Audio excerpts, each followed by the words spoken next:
கன்னியாகுமரியிலேருந்து சென்னை வர போகக்கூடிய ஈசிஆர் சாலையில் முக்கியமான ஊர். ஆயிரக்கணக்கில் இதுக்குள்ளே ஊர் இருக்குது. பல மக்கள் வெளியூர் போய்கிட்டு வந்திருக்காங்க. பஸ் ஸ்டாண்டை பாருங்கள், இதான் பஸ் ஸ்டாண்டு.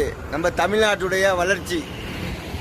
யூபி பீகாரை நம்ம பழிக்கிறோம், நம்ம தமிழ்நாடு நிலைமையை பாருங்கள். இதான் பஸ் ஸ்டாண்டு. உள்ளுக்குள்ளே குப்பை. இதான் வளர்ச்சி. நிழல் கொடை அருகிலேயே குப்பை கொட்டுற இடங்க. அங்கே தான் அந்த நிலமண்டா. இங்கே மல்லிப்பட்டினம் பெரிய ஊருங்க. இங்கேயும் ஒரு பஸ் ஸ்டாண்டு இல்லை.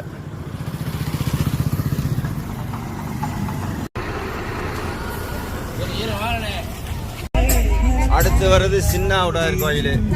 இங்கே ஒரு 50 வீடு 100 வீடு இருக்கும். ஆனால் பஸ் ஸ்டாண்டு இருக்குங்க. அடுத்து ராஜாம்பட்டினம். ராஜாம்பட்டினத்தில் பஸ் ஸ்டாப் இருக்கா பார்ப்போம்.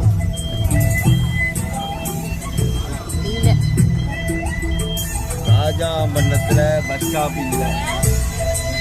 ராஜாம்பட்டினத்துலேயும் பஸ் ஸ்டாப் இல்லை.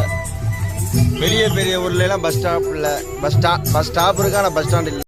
மழையிலையும் வெயிலையும் இப்படி ரோட்டில் நிற்கிறவங்கள கொஞ்சம் கருத்தில் கொண்டு நிழல் கொடை அமைக்க அரசு முன்னுக்கு வர வேண்டும். இதுக்கு பெரிய ஒன்றும் செலவாக போகிறதில்ல.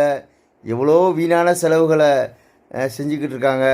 அப்படியே அரசு வரலன்னு சொன்னாலும் செல்வந்தர்கள் தயவுசெய்து நிழல் கொடை அமைங்க. அந்த நிழல் கொடையில் குடி தண்ணீருக்கு ஏற்பாடு பண்ணுங்க. உங்களை கடவுள் ஆசி வழங்குவார்.